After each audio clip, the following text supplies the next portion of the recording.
Hi, everyone. This is Michelle Gramoglia, the President and CEO here at Woodland Pond, and this is my weekly address for a Tuesday. Today is Tuesday, July 15th, 2025. As has seen the last couple of weekly addresses, we have quite a few things to talk about today. I'm going to go through actually calendar items first and kind of get those out of the way, and then we'll go into some other great things to talk about. Today, we are having our next ice cream social to celebrate National Ice Cream Month, and that's brought to us by the Brain Health team. You can have an ice cream sundae at in the courtyard to the pub between 1 and 3 p.m. today, and the proceeds of the ice cream social are going to go to benefit the activities on Garden View in our memory care unit here at Woodland Pond, and as well the Hudson Valley Alzheimer's Association. So do enjoy those ice cream cones. Today at 2 p.m. in the PAC, we have the Land Conservation Committee is bringing us a presentation by Lynn Bowdery, who is a member of the Wallkill Valley Land Trust, and she's coming here to talk to us about the Millbrook Preserve, our great neighbor. And for those that are not familiar with the Millbrook Preserve, it is a preserved land that abuts Woodland Pond property and several other properties in the village and town of New Paltz that has been sort of land banked with the intention of keeping it open and open space commitment perpetually. Thank you very much to the Land Conservation Committee for bringing that forward. Lynn will talk about how this preserve came to be, how it is cared for, and how it continues to serve our community through recreation, education, and conservation. Tomorrow at 1 p.m. in the PAC, we have our monthly management Q&A, and we hope that you can all join us. We've got some great things that we're going to be going over. Excuse me, that's my daughter. She'll have to wait. We have some great things that we will be going over tomorrow at 1 p.m. at the management Q&A, and we hope you join us in person. Thursday at 4 p.m. in the PAC, we have a guest lecturer, Dr. Jerry Bledsoe, who will be bringing a historical lecture on the rise of Adolf Hitler to power between 1918 and 1934.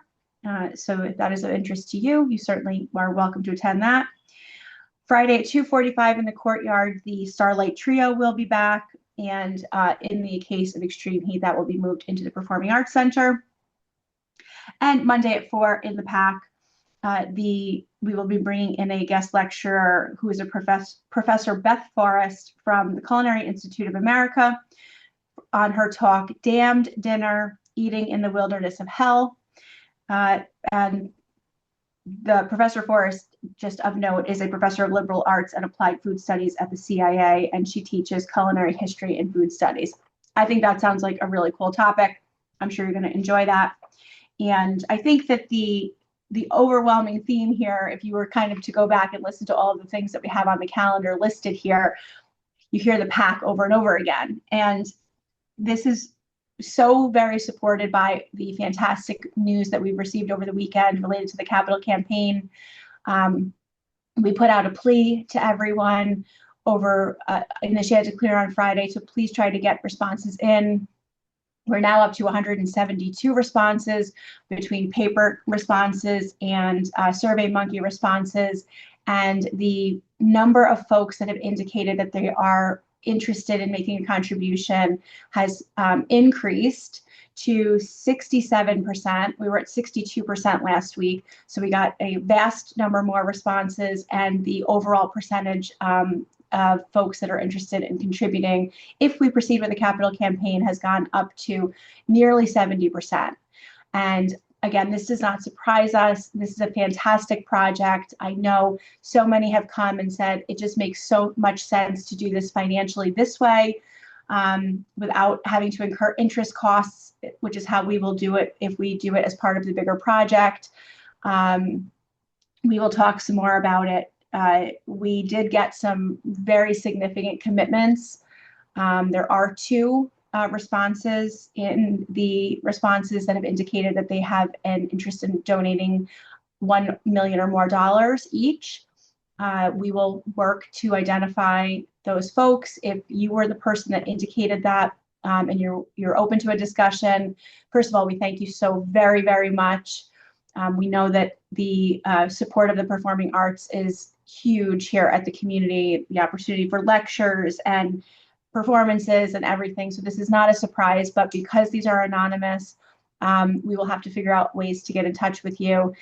We will have some more details and some more questions and answers on the capital campaign as we get our panel discussion together. And hot off the presses this week, we expect to have the photo quality renderings of what this is all about. The images of the new Performing Arts Center should be coming in from the interior designer this week. So again, thank you all for your continued support. And we look forward to making our final decision about whether or not we will proceed with our capital campaign. But we've gotten some really, really special and really encouraging news over the weekend. Let's see, if you have heard about goats. Yes, the goats and the potential for goats to help us with our care of the western slope, which is the slope behind the cottages, is under consideration.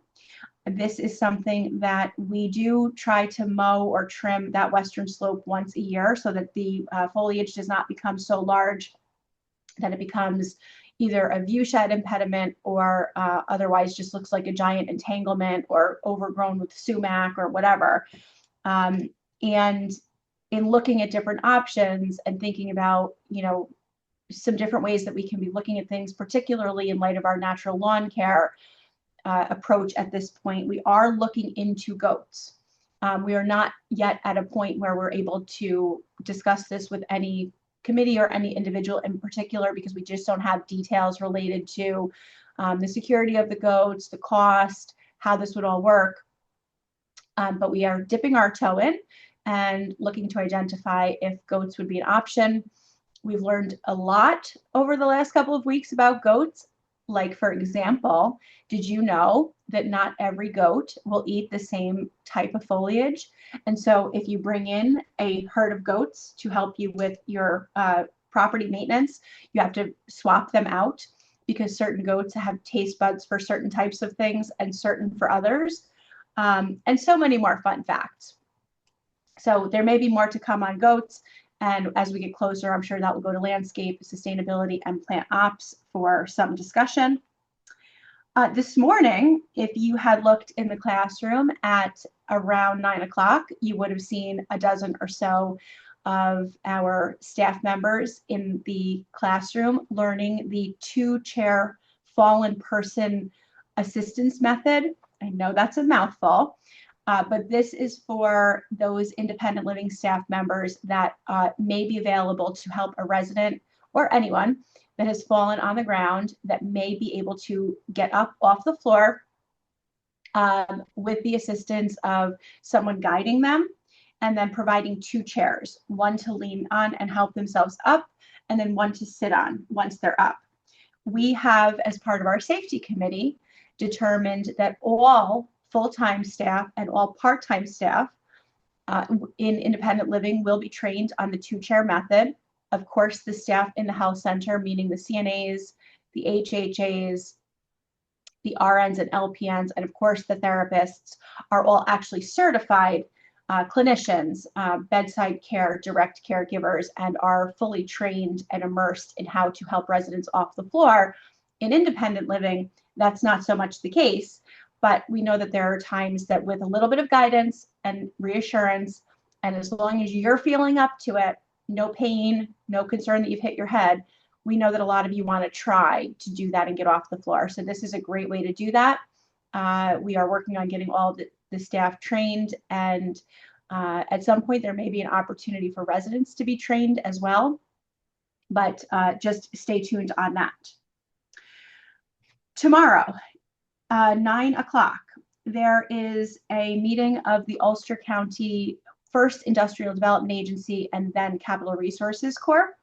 And the Ulster County Capital Resources Corp is the financing authority through which we will be doing our first round of financing related to the master renovation project, with the expansion project to come down the road in a couple of years. You had all been apprised of the fact that several months ago there were some changes at the New York State Department of Health level in terms of how approvals would be happening for financing applications. This required the 5 communities that had pending applications, including Woodland Pond, to reevaluate certain of the things that we had submitted for approval.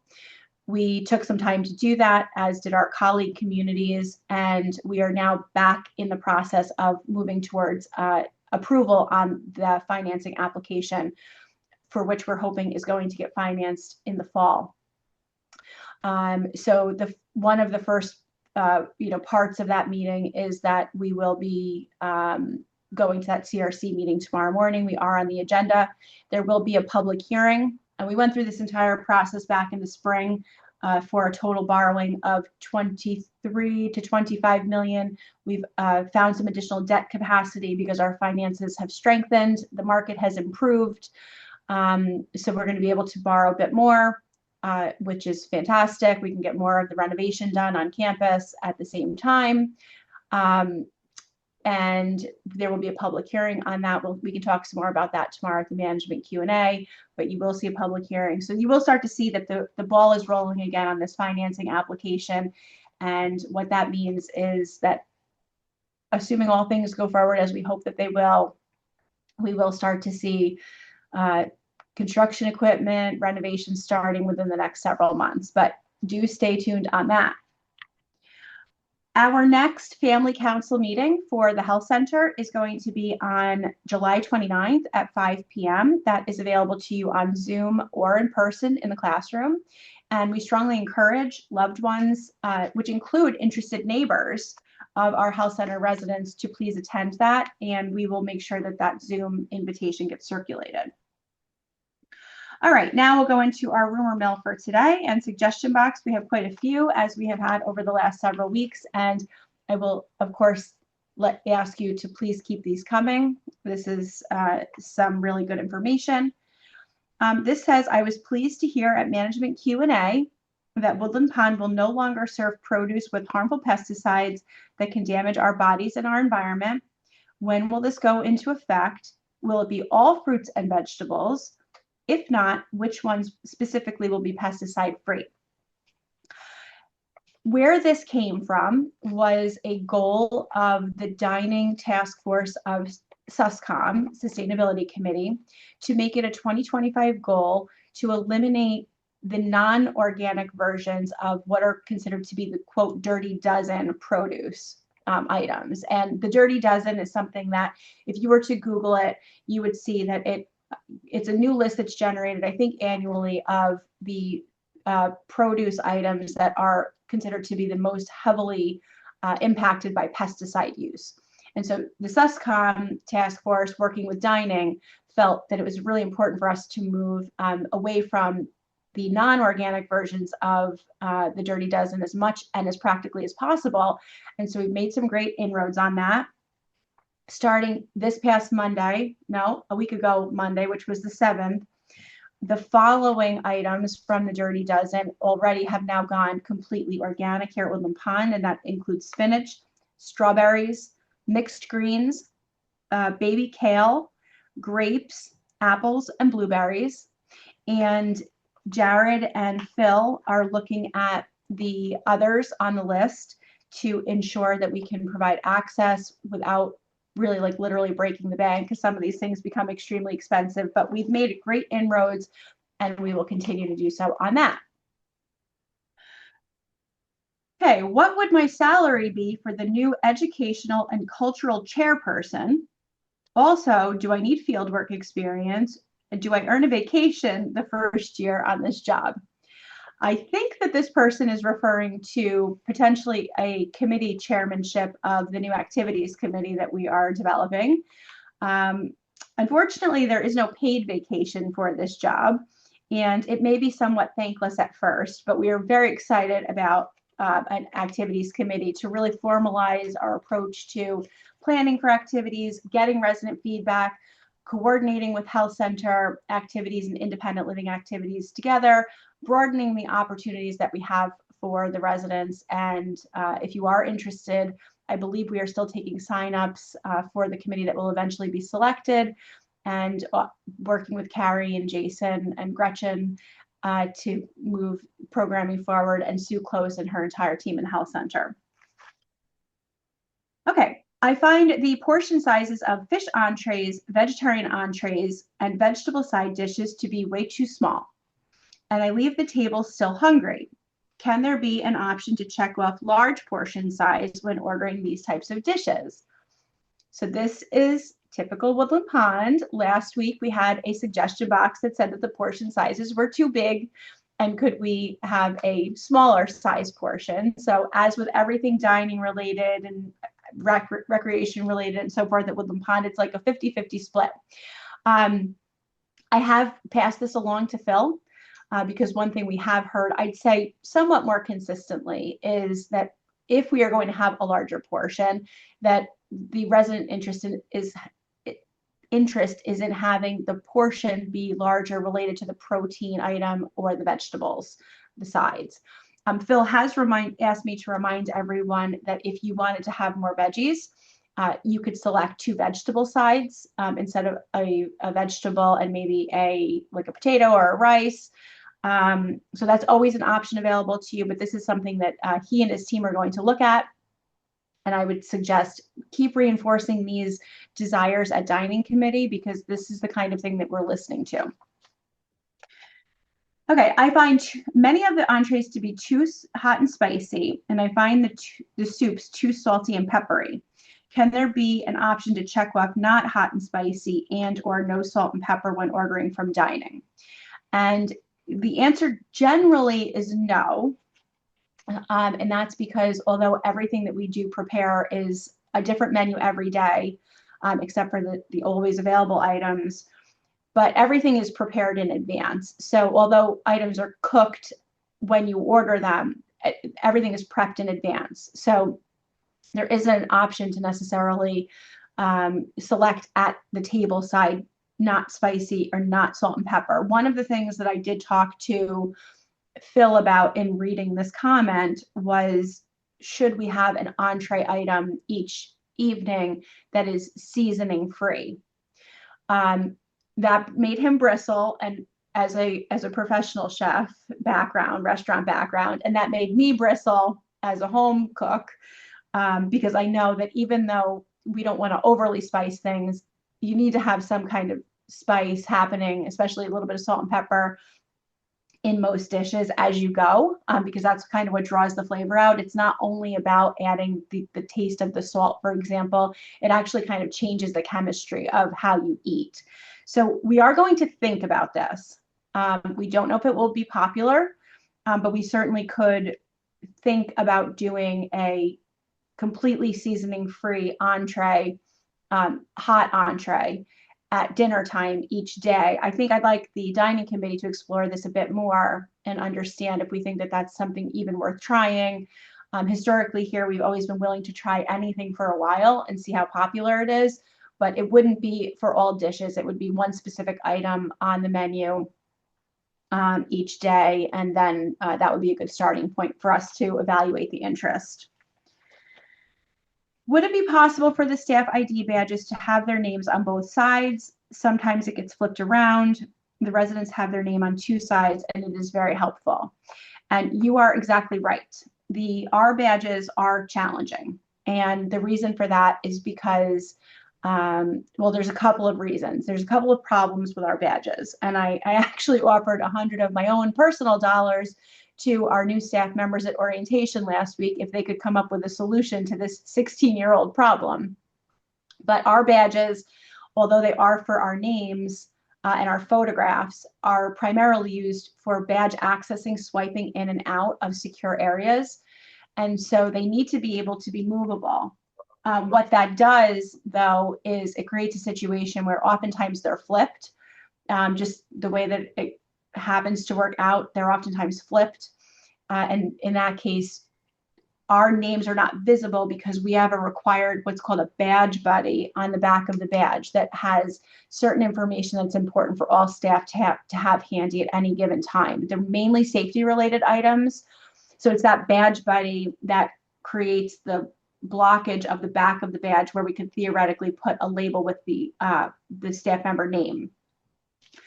We've got a couple of our directors are looking at our alternatives to this. There is a possibility of us doing two badges and sandwiching that badge buddy, meaning that each person would have 3 items on their badge clip. But there is significant cost to doing that. I think the cards are like $5 a piece. So, multiply that times 290 employees and then any time that they're lost. But rest assured, we are looking at it. And certainly open to any kind of suggestions, but it's good for you to have the context as to why we have the badges that we do. Okay, this next one. It is rumored that Tom Tango's Facebook page is in bad taste. This prompted me to go to Tom Tango's Facebook page. He and I are not friends on Facebook, although, very, very good, in good standing colleagues. It's not something that I spend a lot of time looking at for my colleagues. I didn't see anything that potentially was in bad taste, but of course, poor taste is in the eye of the beholder. And I think that it's sort of, it's just important for everyone to remember that, oftentimes I think that when I see these kinds of things, that it might be something related to a position on something in the news or something that's come up. My team is very good about being aware of refraining from offensive commentary on social media. We actually have a policy about this in our handbook. So something that you may consider to be in poor taste, it would be helpful if, whether it's Tom's or mine or whoever's it is, just to let us know specifically what the concern is, because we do have a policy on this. And to the extent that anyone, any staff member is violating that, there are potential repercussions in our policy, because of course we're always representing Woodland Pond. But yes, I think if it's strictly a matter of you see something on someone's Facebook page that maybe you don't agree with their politics, we've talked here, there are a lot of staff members here that have right-leaning tendencies, some that have left-leaning tendencies. We know a lot of the residents very left-leaning, but we've got, Ulster County is technically a purple county from what I understand. And so if it's that, I guess that's in the eye of the beholder. But again, if you do see something very concerning, we do have a social media policy for our staff, and I'm always interested in understanding what you're seeing and concerned about. The last rumor is that rumor has it that bets are being placed on the winners of the Jeopardy contest next Tuesday with a chart similar to the Super Bowl with first, second, and last place. And I admittedly am remiss in remembering or knowing what the Jeopardy contest is, and I didn't see it on the calendar for today, so I'm not sure if this is a real contest, but if it is, I also don't know if there's betting involved. So this is one rumor that I can neither prove or dispel, but here it is in the box. Okay, the last thing I wanted to talk about today is sort of an important organizational change for Woodland Pond. And I just want to spend a couple of minutes on it because it's important. The Woodland Pond executive team has spent the last 7 months now working on a formalized, really formal evaluation and planning for succession planning. And this has entailed working with every single department head here at the community to really do a deep dive on the structure of their departments, the plans that either they or their people have in mind in terms of longevity at Woodland Pond, starting to think about retirement. What are the conditions that might see that person leaving Woodland Pond, and really putting those things on a piece of paper and looking at where do we have risks or gaps in our succession planning for our executive team. Once we did that with the executive team, each of the executive team members needed to go through the same exact process for their own direct reports. So between the 2 rounds of these reviews that have happened over the last 7 months, every person that's in a managerial or supervisory position at Woodland Pond has been evaluated in terms of how prepared is Woodland Pond should this person leave the community? And one of the numerous findings as part of this review is that it's very evident, I think, very evident to really anybody that understands the inner workings of Woodland Pond, that the president and CEO here at Woodland Pond, currently myself, has a lot of direct reports, more than you would typically see in a similarly sized organization. And the primary reason for that is because over the years, I have been fortunate enough to develop the strength on the financial understanding and capability side, and as well done a really significant deep dive into things in the health center and how the regulations are to be enforced here at Woodland Pond. How do we do that on a day-to-day basis? I've really immersed myself sort of in those two really heavy primary roles, as well as also overseeing all of the department heads.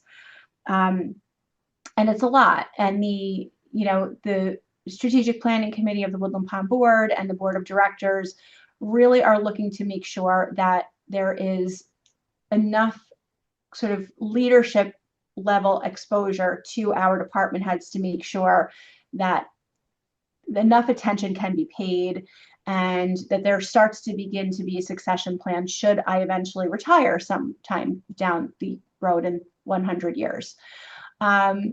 So we have decided that the immediate need and the immediate change that needs to happen with our org chart is the addition of a chief operating officer position. We currently do not have this. And as currently discussed, that chief operating officer, once recruited and hired, will report to me, but will oversee the operating or operations departments here at Woodland Pond, which currently encompass plant ops, environmental services, dining, res life, and the information technology and cybersecurity risk. So if you were to be out looking on the job postings, you would see a chief operating officer position for Woodland Pond posted as of today. We will be seeking internal and external candidates